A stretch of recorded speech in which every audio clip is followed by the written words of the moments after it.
Hello, everyone, and welcome to the Dissenter Weekly update for December 10th, 2020. I'm Kevin Gosztola, managing editor for Shadowproof.com. Before we get rolling on our whistleblower stories for the week, Brian has a few things for you. Hello, Kevin. Good to be back with you. I just wanted to remind people, as always, to make sure you're following us wherever you're watching right now, whether that's on Facebook, YouTube, or Twitter. And we are 100% reader supported. So if you want to make sure the show keeps going, if you want to fund Kevin's reporting, if you want to make sure that we have money to pay our freelance writers who contribute reporting to Shadowproof, you can go over to shadowproof.com/donate and chip in. And you'll also be able to subscribe to Kevin's paid newsletter, The Dissenter, which we'll have a link to at the end of this show here. Now, having gone through that housekeeping, I think we should just dive right into our stories for this week. So the first story we have here, Florida agents raid the home of a COVID-19 data whistleblower. Walk us through our first story, Kev. This was a big story, and a lot of sites covered this. And normally I might skip over this story if it wasn't so egregious and I think rightfully alarming to see that these state agents came and they were armed and they were pointing guns around the home. They forced their way into this scientist's home. She had worked for the Florida Department of Health Data. Her name is Rebekah Jones. She's got quite a following. At least on Twitter, I know that she's got somewhere around 300,000 or more followers. So she's well known, and she's been trying to cover the appropriate data because she argues that she was removed from her job earlier this year in May. She was removed when she refused to doctor public COVID-19 data to suit Governor Ron DeSantis's reopening agenda. That's how local press has covered what went on with her. She was a geographic information system manager who had overseen the state's COVID-19 dashboard, which was an online public information portal showing COVID-19 data for testing, the present cases and the number of deaths, and that was broken down by county or locality. So she now has her own COVID-19 dashboard, and she's using it to track the virus.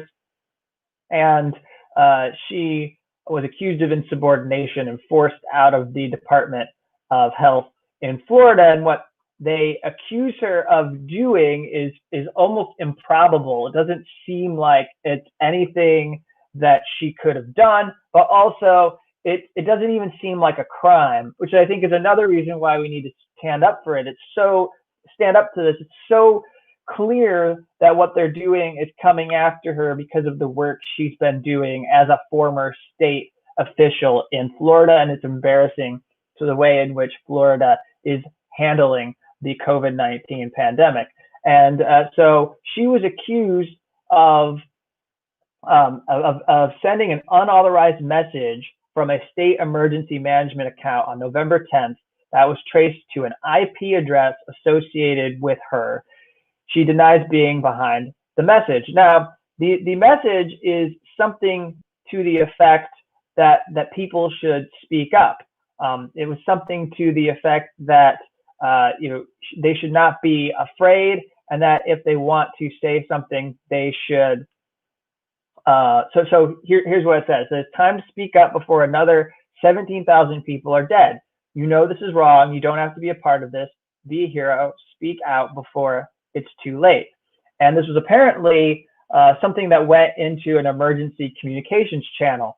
And now she says, interestingly, that this couldn't have been her because it actually was like 4,000 deaths lower than where the number of deaths were at that time that the message was sent out, that there were actually more than 20,000, around 21,000 deaths. So it doesn't make sense that she would have lowballed the number of deaths. So she claims that it's not even her message, and somehow it's been associated with her as the person who was trying to, as this being reported,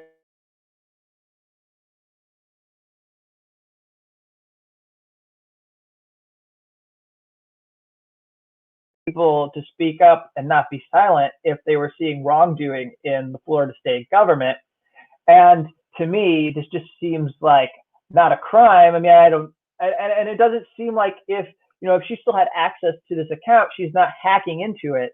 I don't know why she still would have had access to the account, but if she was able to log in and use any sort of account that she had when she was working for the Florida Department of Health, she's not abusing her access if they haven't kicked her out of there, and if she's still able to access it. Although obviously that seems kind of odd that they would allow her to still log in. But this was something that was so alarming that you had this one guy who I'll label as like a Biden Republican, who was an attorney who stepped down. He is a Joe Biden supporter, but he stepped down and he said, he couldn't be a part of the state government when this kind of case was being brought, when they were going around, when they're now have reached the point where they're raiding someone's home because of the work they're doing to bring transparency to how COVID-19 is impacting people.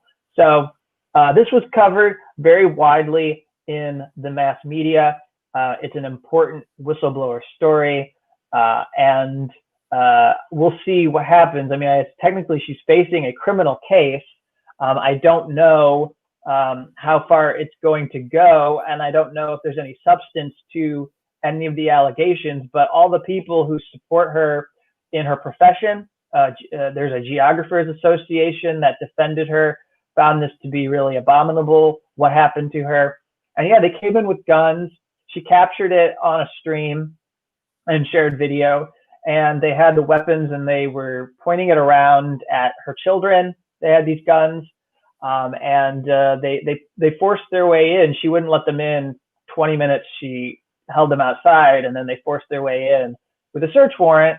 But the way they did it was the way we've seen typically the way that police conduct these raids, in a manner that can end in the loss of life pretty quickly if things escalate, or if there's any kind of confrontation, because they came in with the guns pointed, and they come in, Brian, and they're walking towards this camera, and you see a staircase going up the other direction, and they don't know who's at the top of that staircase. So if any of the cops had decided that they were, someone snuck up on them, or they weren't sure who was standing at the top of the steps, they could have turned around and shot that person at the top of the steps. Obviously, really awful situation that the cops created. So we'll follow and see what happens next with Rebekah Jones and this case, clearly an attack on a whistleblower. Thank you, Kevin. Our next story involves Reality Winner. We have the unfortunate news that the 11th Circuit Court has denied her appeal. What's the latest with Reality? Yeah, so the thing that needs to be said most about this is like 5 or 6 months after this court should have issued a ruling. It's maybe 8 months after they should have issued some kind of a ruling on her request for compassionate release. And it was an appeal. She was challenging the denial by the district court. And they very, very narrowly ruled on this. They didn't even get to the issue of whether it's a threat that COVID-19 poses and she should be released into home confinement because the prison isn't doing a good enough job to control the spread of COVID-19 at Federal Medical Center Carswell, where NSA whistleblower Reality Winner is being held and has been incarcerated. They didn't even get to that question, Brian. They just basically said that the district court didn't commit any error when they never offered her a hearing to present evidence that she had specific medical conditions that made it so the district court had an obligation, in fact, a responsibility to release her into home confinement under the First Step Act. The First Step Act being, one of the very few rare acts of Donald Trump's administration where something very, very modest was done to help prisoners and allow for the release of some people who were incarcerated and give people just a sliver of hope that there might be some method of due process for them to bring claims in the courts. But as you can see, the Justice Department has been able to frustrate Reality Winner and other prisoners entirely. And This sat with the 11th Circuit for 3, 4, 5 months. It wasn't until November, even though this was filed in May, that they issued a ruling. The hearing was that they granted to her, where her attorney was able to make a case on her appeal. That happened in November, and then they issued the ruling in December. So what were they doing in between? What was the 11th Circuit Court of Appeals doing in between while there was an outbreak in Carswell, which we talked about on this show, which we covered, when over 500 people in this prison were infected, when she herself contracted the virus? What were they doing other than living up to their notorious reputation, which I cover in my article over at the Dissenter on Substack? I cover how Supreme Court Justice Sonia Sotomayor say that even they are out of what's normal when it comes to how the courts rule on these issues. Even they are significantly out of step with other courts. That's what Sotomayor said. And referring to the fact that this appeals court has a history of requiring prisoners to use a form that is so small that one is lucky to fit 100 words, and then you submit that form if you're a prisoner, and that becomes the basis for any rulings from this appeals court. And they may not even require the government to respond to the claim that the prisoner is submitting to the appeals court about why they need to push forward with the appeal of whatever happened with the lower district court. So this fits. Obviously, this fits with the way the 11th Circuit often doesn't do right by prisoners in this country. It's unfortunate. Reality was obviously, and her family was obviously hoping that they could get her into home confinement. She would be safe. And it's the holidays, and there's been a lot of stress. And this year has been unbearable and grueling for so many people. And the possibility of being home during the holiday season is something I'm sure they were looking forward to being able to be with. Reality, I understand that she has a new niece, and family life continues on the outside while she is trapped, like so many other prisoners in these facilities that are not doing what they should do in order to control the spread of the virus. Thank you, Kevin. That was a great discussion. I really appreciate your reporting, and I encourage people to check it out and sign up for your Substack to get that report on the 11th Circuit. I want to turn us to Wall Street now. We have the big banks may soon benefit from a whistleblower-killing loophole. Man, I bet they are relieved. They have really not gotten a break lately, those big banks. Kevin, what is going on with this loophole that they're so fortunate to have right coming at them? This is a column from Steve Cohn of the National Whistleblower Center that ran over at the Hill. And honestly, this was something that was not on my radar. So I'm glad that Steve Cohn wrote this up. And so I'll tell you that we've got the National Defense Authorization Act. This is the military spending bill that comes up for a vote every year. And normally what this means is we're expanding the military industrial complex to an even greater extent. But, we've seen how this is actually just an omnibus bill for cramming in whatever thing Congress people or senators want to cram into. It doesn't even have to do with military. And now this thing we're talking about here doesn't have anything to do with the military, and yet it's in the bill. Just like the repeal of Section 230 we've been talking about as it goes to social media. That's, I guess, in this bill, making it hard to figure out, like, what are you supposed to do? Why is that in a military spending bill? Anyways, this is our shitty system. There's really no other way to put it. That legislation gets voted on that can have things that have nothing to do with what it is called. So apparently, there's something in there that could be a whistleblower law to help encourage whistleblowing on money laundering. I think that's an admirable thing that we should encourage. And we've seen whistleblower laws, as Stephen Cohn notes, like the False Claims Act and the Dodd-Frank Act, which is in the very, very modest, this was the very modest financial reform that came after Wall Street crashed the economy in 2007 and 2008. And so we want this kind of thing, except there's a section that contains what he calls a whistleblower-killing loophole. This loophole is laser focused and it targets essential provisions needed for a whistleblower reward law to work.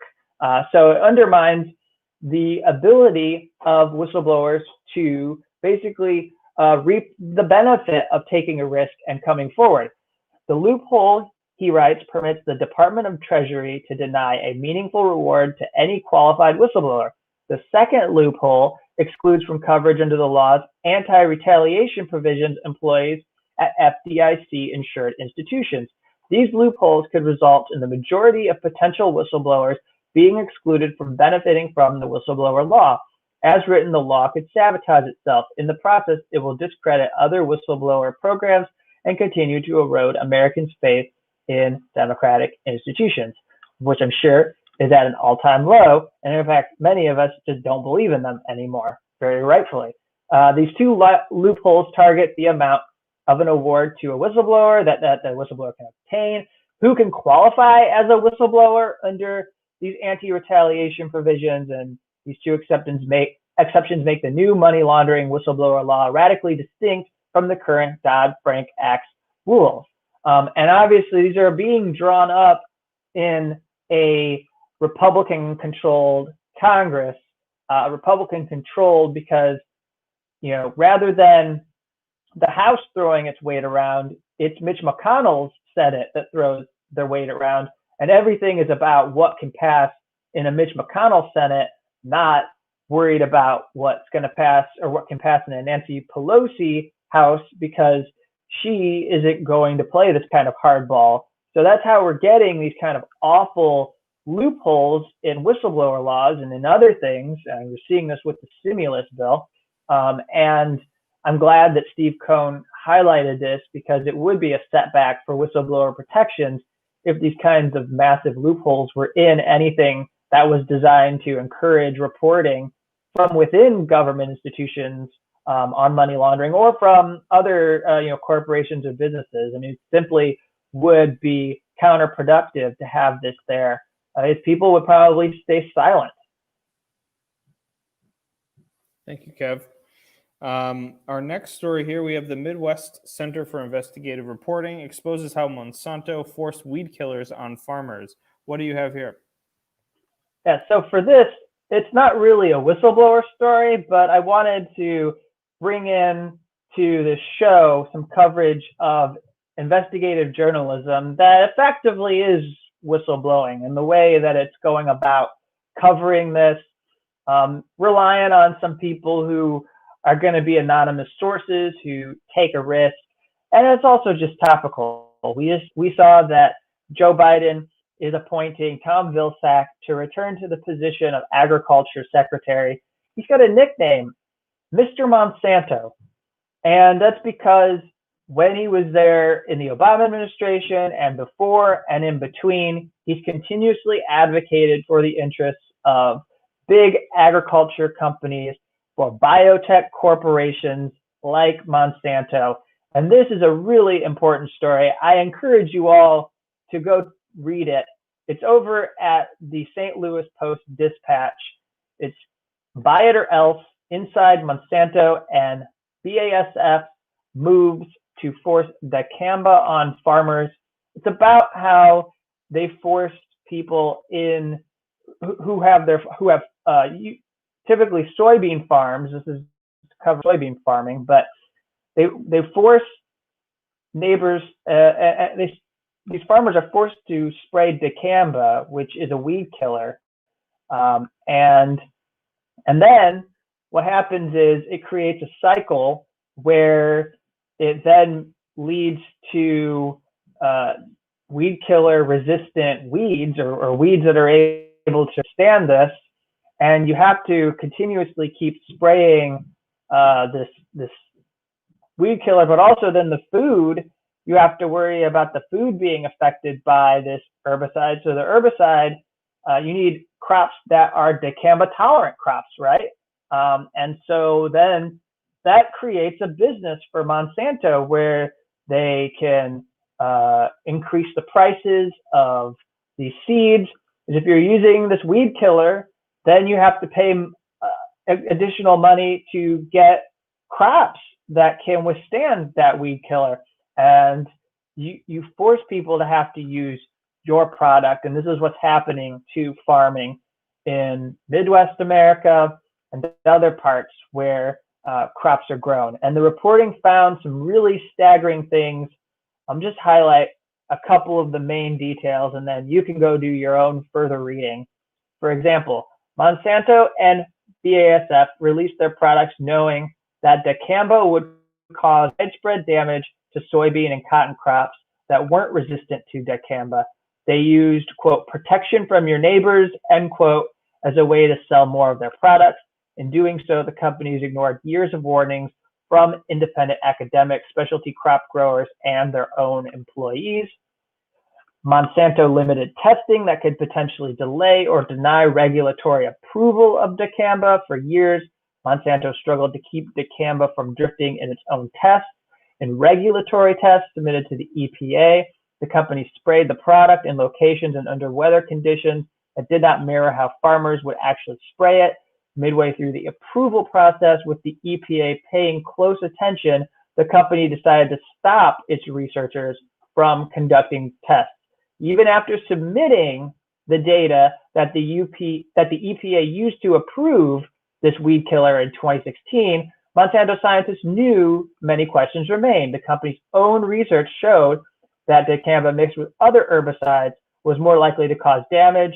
The company also prevented independent scientists from conducting their own tests and declined to pay for studies that would potentially give them more information about the real world impact. And there's much more here in this. It's a very quite alarming piece of investigative journalism. And certainly, I think one of the more important pieces of investigative journalism from the past week, since, as I said, Tom Vilsack is going to be our agriculture secretary, and he was responsible for a policy that encouraged this kind of corporate exploitation and corporate destruction of the land and our environment. And I don't see people grappling with it. I put together a thread. It's getting a good response.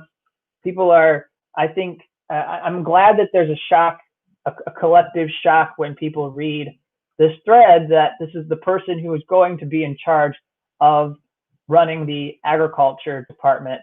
And when we know that there's another woman, a black woman named Marcia Fudge, this was reported by David Diane, that could have been the agriculture secretary, who wanted to be the agriculture secretary, Brian, by the way, because she knows that the agriculture department has a huge role to play in getting food stamps to families. And she wanted to be involved in making that program better after it's been decimated and undermined by Donald Trump. So she had a pretty good reason, and she does not have the kind of Monsanto ties. And yet we're going to get Tom Vilsack, and he's a huge believer in big, massive mergers of biotech companies. And you can see my thread at Kevin Gosztola. I've got it there that goes through some of his background. I've been doing this for all the Biden cabinet picks, including the recent guy from the board of directors of Raytheon, who is going to be our defense secretary. So anyways, enough of that. We need to move on to our next story. Yeah, I think that's a good place to leave that one. Our last story here is as our regular Julian Assange segment. We have Assange's legal team response to the Crown Prosecution Service's closing argument. What is this?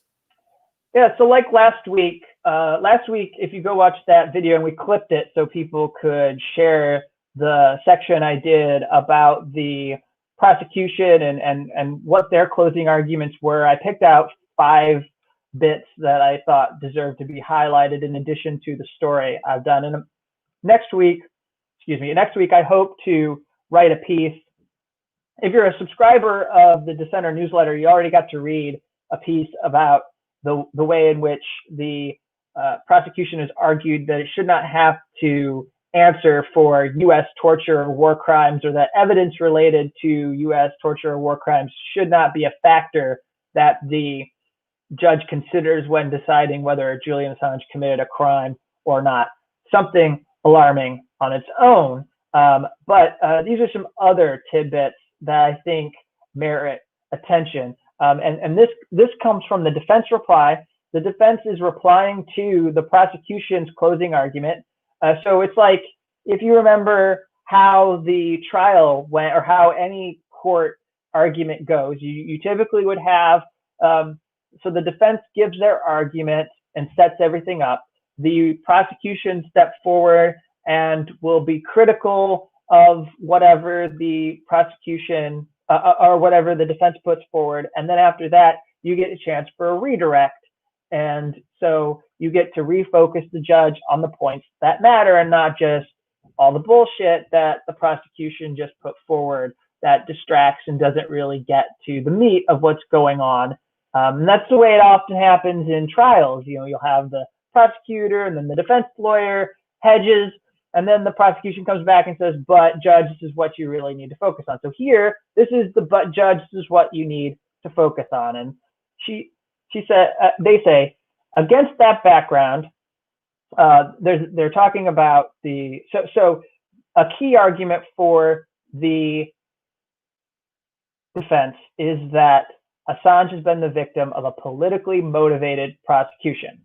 And they say, against that background, the Trump administration expressly presented themselves as taking a wholly new and aggressive approach to Julian Assange. They denounced the Manning commutation, denounced WikiLeaks for its publications, and then demanded and instigated action against Julian Assange himself by both legal and extra-legal means. That was as a result of their view that Julian Assange and WikiLeaks, by their publications, posed a threat to the reputation of U.S. officials and agencies, and a threat to their ability to act with secrecy and impunity. And so I just think they lay out what is at the core of the dynamic of this case. They lay that out really well. And I continue to believe that, even though there's a maneuver that might take shape at the Justice Department, I continue to believe it's important to make it clear that this has been a political prosecution in the way that the defense has done. I think it's very smart. And to point out the extraordinary abnormalities of this case, things that are new and have not been done before, which we have to accept. As much as we view everything as being extremely corrupt, we do need to be able to talk in specifics and point out the degrees to which some things haven't actually been this way before, because that could be key to freeing Assange, as supporters would say. So the second thing I'd bring up is that there's a huge reliance on the integrity of the prosecutors who are involved in this case. And they have a really good rebuttal, the defense team did. However, in this case, these ritual assertions can have little weight. That is firstly because Gordon Cromberg is the assistant U.S. attorney in the Eastern District of Virginia. He's been treated like a saint. It's been like they were referencing, when they reference things that he said, it's almost like they're referencing scripture during the extradition trial, and we're not allowed to question it because it's just like the biblical word we're supposed to follow. So Gordon Cromberg did not in any way set out the history of the prosecution so as to explain to the court the long delay in bringing a case and the massive coincidence that a case was only brought under Trump, Mike Pompeo, and Attorney General Bill Barr, who had explicitly called for his prosecution for political reasons. That's true. Everything we're talking about, and everyone who watches this show knows, we're talking about something from 10 years ago that could have been prosecuted after Chelsea Manning, and yet it wasn't. And that is a huge issue that the judge is going to have to address in her ruling, unless she wants to just give us a complete and total reason not to believe that what she did has any credibility in her ruling. Secondly, they write, it is because the court and the whole world knows that the DOJ has not been immune from blatant political influence and interference under the Trump administration, and particularly under Attorney General Barr. To take the one notorious recent example, at Trump's direct prompting, he issued an extraordinary directive to all DOJ prosecutors to find examples of election fraud. So there it is, an example of political influence, of telling them that they need to go find a particular thing in order to serve an agenda, which is not unlike directing them to go after a particular person and find a case, make a case. We want to bring this individual to the United States and put them on trial. That's what they've done to Julian Assange. The third thing I want to get into is this: the U.S. should not assert entitlement to remove the rights of foreigners to receive and impart information and the right to prosecute them in defiance of that right, while according protection from prosecution in those circumstances only to their own citizens. And they go through some legal stuff and they get to the end and say, yet a far more fundamental discrimination awaits Julian Assange in the United States. A fundamental discrimination awaits Julian Assange because they are trying to argue without the support of law that a foreigner should be treated differently in the U.S.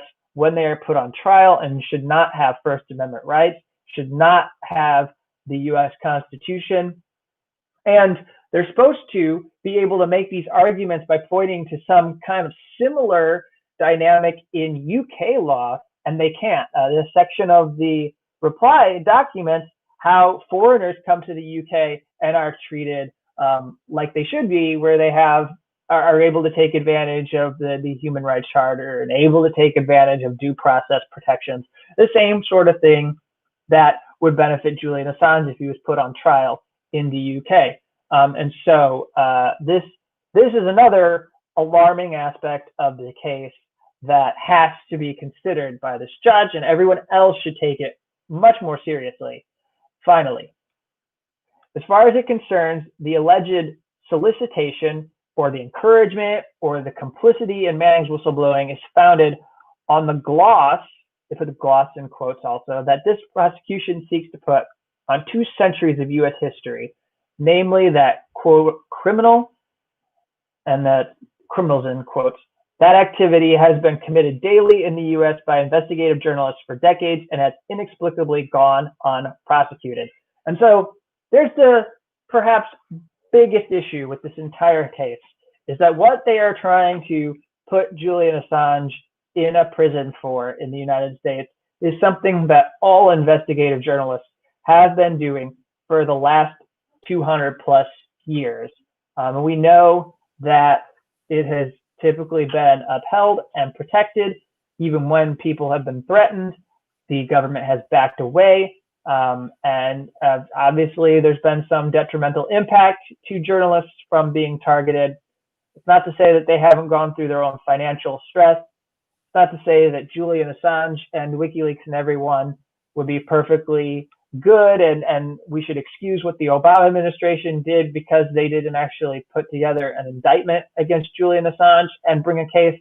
But this is such an escalation that it is completely outside the history of the United States over the past 200 years, and that is absolutely significant. And finally, I'll end by talking about what is happening now very briefly, just so I want to work in some news here about Julian Assange. First off, John McAvoy, who I believe is with I think he is with Declassified UK. Let me just double check that for you so that I don't wrongly associate him with an outlet he is not. Yep, he's also written for the Canary as well, but he's in the UK, and he obtained some documents that confirm the figures for the current COVID outbreak in Belmarsh Prison, this facility where Julian Assange is. We know he's endured an outbreak previously. Does that mean the outbreak has gone away? Well, what we know is that by 23rd of November, 52 prisoners, according to his partner Stella Morris, tested positive, and he effectively was isolated in his cell during this time. We've now got figures from John who basically shares that that number was 52 back in November, documenting it. What is it like right now? He says that Julian Assange represents no threat to the public. It is inhumane to expose him to this virus. The prison is allowing, much like the facilities in the U.S., like Carswell or Reality Winner is, the Belmarsh prison is similarly allowing the virus to spread. And instead of protecting prisoners, instead of releasing them out to homes and then bringing them back after the pandemic, they are choosing to do this. We need to be clear here. They are making a choice to leave prisoners in cells and allow them to suffer during this. They don't have to do this, especially with Julian Assange. They don't have to do this. He's a pre-trial detainee. He's not even to trial yet. It's, he's got an extradition case, and he's guilty of a nonviolent crime, jumping bail, which shouldn't even be a crime because he was seeking political asylum in the Ecuador embassy. He was never a fugitive from justice, which, as the defense reply points out, he couldn't be a fugitive from justice because there wasn't a case against him. They didn't put together a full case against him until 2017, when Jeff Sessions ordered the Justice Department to build a case against Julian Assange. So up until then, what's he a fugitive from? He's not. He's just afraid he's going to be persecuted and sought asylum from the Ecuador government. And he was given it, but he wasn't a fugitive from anything. And even if you consider the Swedish case, he's not a fugitive from that, because that case completely collapsed and fell apart. And at least retroactively, you can't even act like he was escaping or trying to flee justice from that, because there wasn't any justice being done in Sweden around that. As we've seen, it was a complete and total miscarriage, with them opening and closing and opening and closing and opening and closing the case so many times that it just removed any sort of confidence you could have had in what those Swedish prosecutors were doing to try and hold someone accountable for an alleged case of sexual harassment or sexual misconduct. And so this is the status. We have the UN Special Rapporteur on Torture, Niels Meltzer, speaking out about Julian Assange, demanding his release, speaking to the current COVID-19 pandemic and the duress that is being experienced. We also have, and this is what I'll end on, and this is common, right? Brian's going to know that this happens all the time. We have his partner, Stella, using Twitter to get to the administration of Belmarsh and tell them this: please deliver Julian's warm clothes that are sitting in prison storage. They were located last week but haven't been delivered. It's close to 0 degrees Celsius. At night, the cells are not properly insulated and Julian is freezing. It's December and he needs his winter clothing. So I don't know if Julian got his clothes. I don't know if he's any better. But resorting to social media to try and pressure administrators to give him the clothes that were dropped off so he can be warm in his cell. This is what is going on. We've got just a few weeks until we'll find out if Julian Assange is going to be extradited. But in the meantime, he's literally fighting for his survival in Belmarsh prison, like most prisoners right now who have gone through what they've gone through. Thank you, Kevin. That is all of the stories that we had lined up for today. Did you have any final words that you want to walk us through? You want to tell people about what's going on at your newsletter?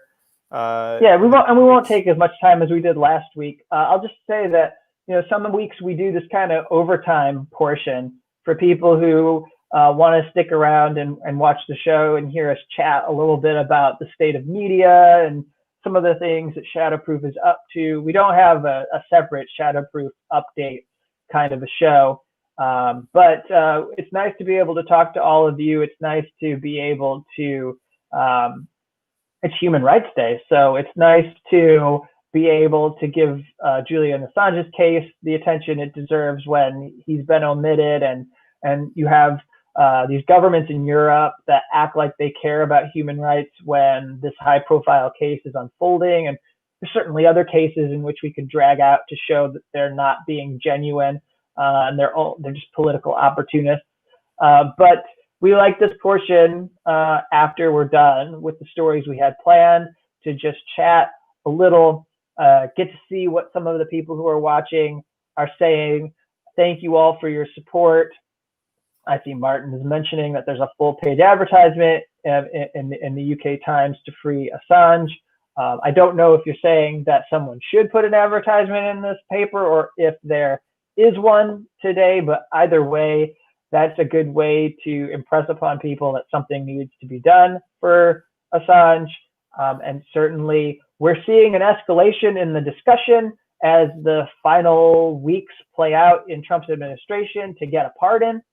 Edward Snowden came out this past week for a pardon for Assange, more aggressively pushing for that.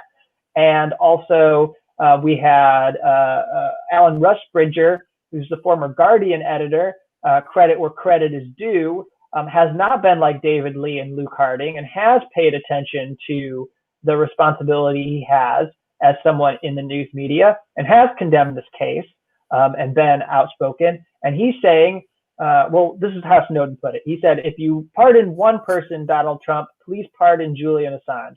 And Alan Rusbridger said, and if you pardon two, pardon Ed Snowden also. So, and that's, and in the grouping, we've been seeing efforts to try and convince Trump that he should pardon Snowden and Trump. It's hard to see politically how he would issue a pardon for Reality Winner. The politics, though, have been laid out by Glenn Greenwald and others, and I'm capable of doing it as well, of why it might be appealing for Donald Trump to stick a finger in the eye of the incoming establishment Democrats and let Assange and Edward Snowden off the hook in the same way that he's pardoning his cronies and people who were targeted by the Russiagate investigation. He could do this for Snowden and Assange, and they would actually react the same way they've reacted to pardons of like Michael Flynn, even though I think they're completely different things. They would get really upset and angry, and MSNBC would do a whole primetime lineup of shows where everyone was like, pardoning Julian Assange. That guy's a hacker. Maybe they would bring back Jeffrey Toobin just to talk about that. Yeah. Jeffrey Toobin, we're having you back. I know that you I know You've that been on vacation. I know that you let something hang out that you shouldn't have, but we wanted to have you on to tell us why Snowden's not a whistleblower. Yeah, right. No, I mean, we've talked about it many times on the show, but it never fails to amaze me how we're constantly being bombarded with claims of censorship on college campuses and censorship, here and there. And yet the probably most glaring, aside from the everyday, censorship of people who are incarcerated all over this country, the most glaring international case of a threat to press freedom, probably the most glaring example of such a threat this century so far that we've seen, and it has gone almost completely missing. Or at least you could say, even if there has been some coverage, there's not been given sort of the depth that a story like this really deserves on a lot of platforms. And I think that is a huge travesty. And I don't think I'm always curious, 20, 30, 40, 50 years from now, when people look back, historians look back at this period and they look at the news archives of this period, what the hell are they going to say? How do you, I don't even know how you talk about what's going on right now in the media around this story. It's just completely baffling, especially as you've said many times, considering the level of involvement in WikiLeaks and some of the biggest stories that were released at the beginning of this century. It's mind-boggling to me. So and how novel it is. I don't think, like, because everyone's so focused on the personality, we can't get people to step back and recognize what it means to have a successful case, what it would do, what it would open up. I mean, this thing of responsible journalists versus irresponsible journalist, it's a distinction that should not exist in law. It simply should not be up to the government to decide what's responsible journalism and irresponsible journalism. That should be left up to us. If we think someone does something in our profession that we disagree with and they shouldn't do it, that's on the court of public opinion to ostracize that person and say, no, we don't think you should do that in media. What's really, I think, unfortunate about the circumstances here is that, intentionally or not, working in the government's favor is the fact that there is this culture of elitism and gatekeeping in media in America.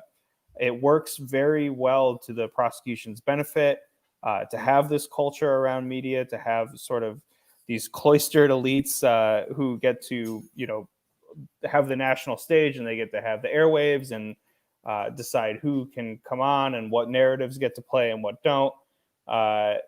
And that fits very well with the narrative that you're seeing in this case. And I think it makes it even harder, to refute it. It just plays up to the logic that I think you just see in media in America. I don't know.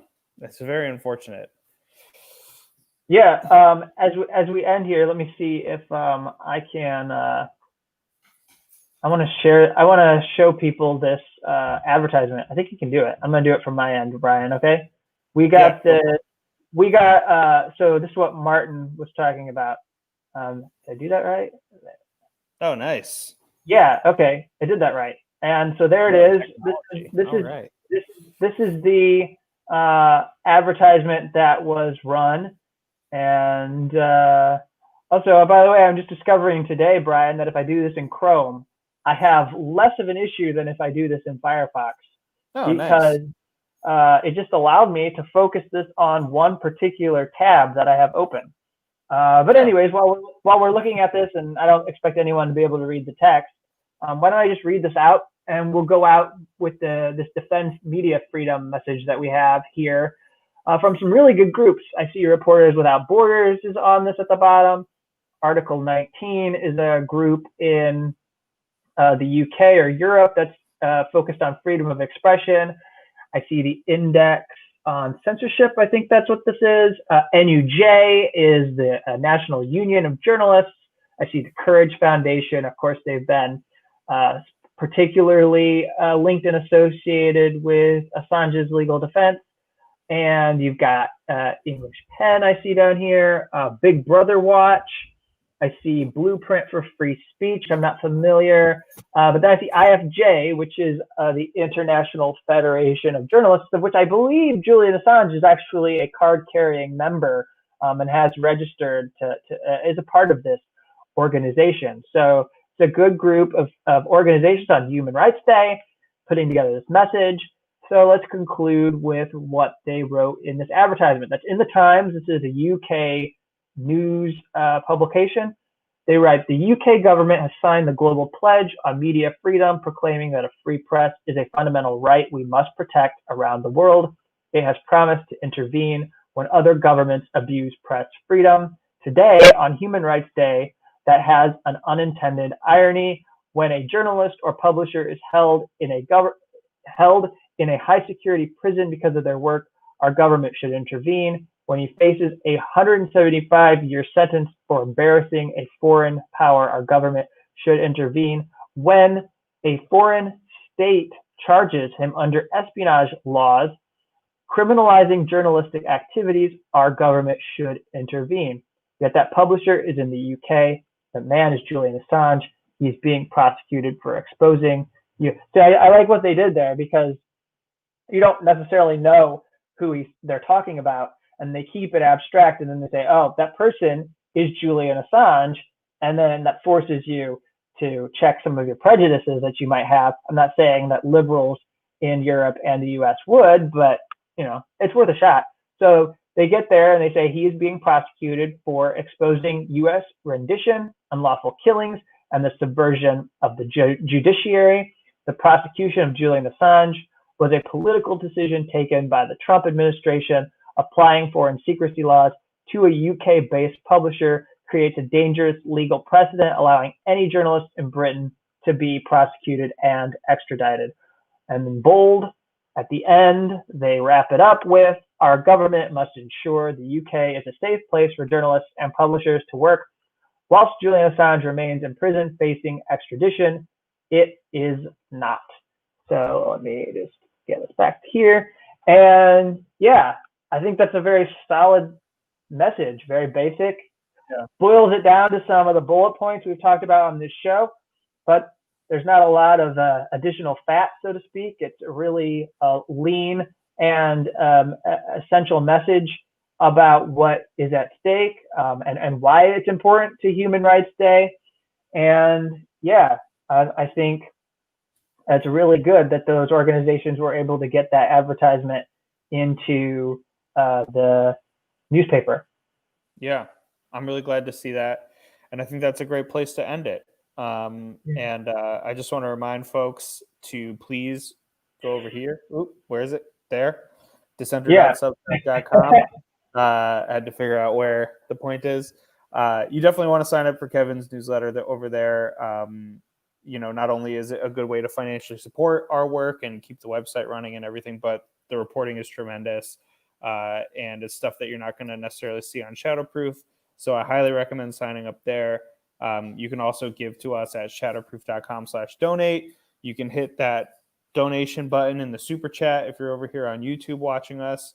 And I also just want to quickly say how much I absolutely love seeing people come back week after week in the comments and recognize each other and talking. So we see you all out there. We really appreciate all of the support that you give us, all the thanks that you give us for the reporting. I really appreciate it. And we will see you 4 o'clock next Thursday. Right? There's no holidays or anything. I know I did that over Thanksgiving. No holidays. I got some great stuff planned for the newsletter. Next week's going to be really good. We're going to be publishing our first report at the Dissenter newsletter that's a guest contribution. It's not going to be by me. It's going to be a guest contribution. It's a well-known and respectable person, and I'm excited. So stay tuned for that. Yeah. All right. I hope everybody has a good weekend, and we will see you next week. Take care.